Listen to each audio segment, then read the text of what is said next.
You see this? It's called Rath Yatra. It's in the city of Puri in the Indian state of Odisha, and it's one of the biggest religious congregations in the world. It's made to parade 3 idols with one main hero.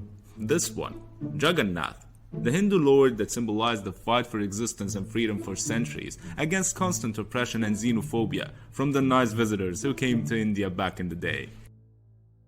Imagine being unable to understand a thing so foreign to you, you'll literally negatively imagine and fabricate everything about it in your own head. That's exactly what this delightful priest called Claudius Buchanan did. He was sent to India by the British to help spread Christianity, and he found, shall we say, very interesting ways to do that. In the name of Jesus, you get back up there where you belong! He used to write letters commenting on Hindu practices in India.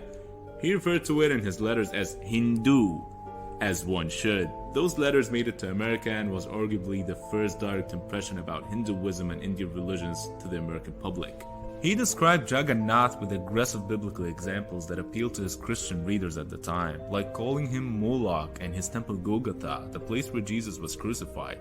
He said Hinduism was bloody, violent, superstitious, and backwards, and needs to be eliminated and substituted with the Christian gospel. What a non-bloody, violent, superstitious, and backwards thing to say, Mr. Buchanan, you delightful human being. He falsely and bizarrely claimed that Jagannath followers were sacrificing little kids for the false gods and bloodshed. He described the religious chants in the local language as obscene stanzas.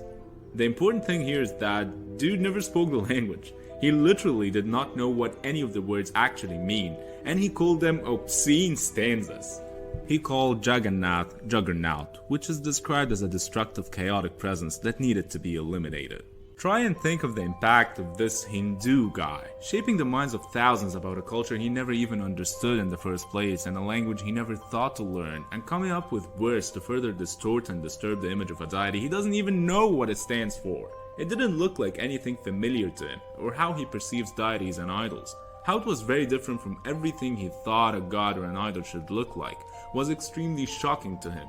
To an extent, he made up deplorable fake facts and invented words to channel this panic he felt from just not understanding the cultural difference. That's a very profound case of xenophobia, and it led to a disturbed image of Hinduism and Indian religions in the eyes of the Western public for at least 50 years after that, as they remarkably valued the words of Christian priests at the time. Remarkable and tragic.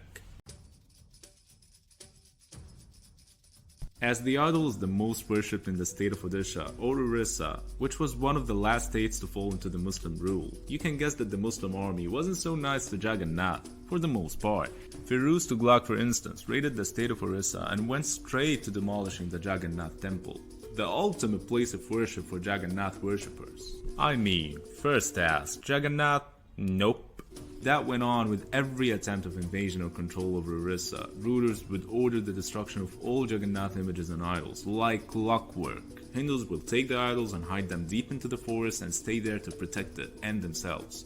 But as I said, it was for the most part. Some areas in the Islamic rule wasn't as destructive because of the jizya system as well as the pilgrimage task they used to collect. They weren't always destructive towards Jagannath or other Hindu deities, as they were at least able to see them as a source of income. Doesn't sound good, I know, but less destruction? For instance, in Akbar's rule, Jagannath traditions were noticeably alive and protected. It didn't last long enough, but was good while it lasted. After all of these cultural shocks, oppression, deep misunderstandings, and destruction, Jagannath is still very much alive in the hearts of millions of people. His parade makes devotees march and travel miles and miles, and a lot of non-Hindu people visit too.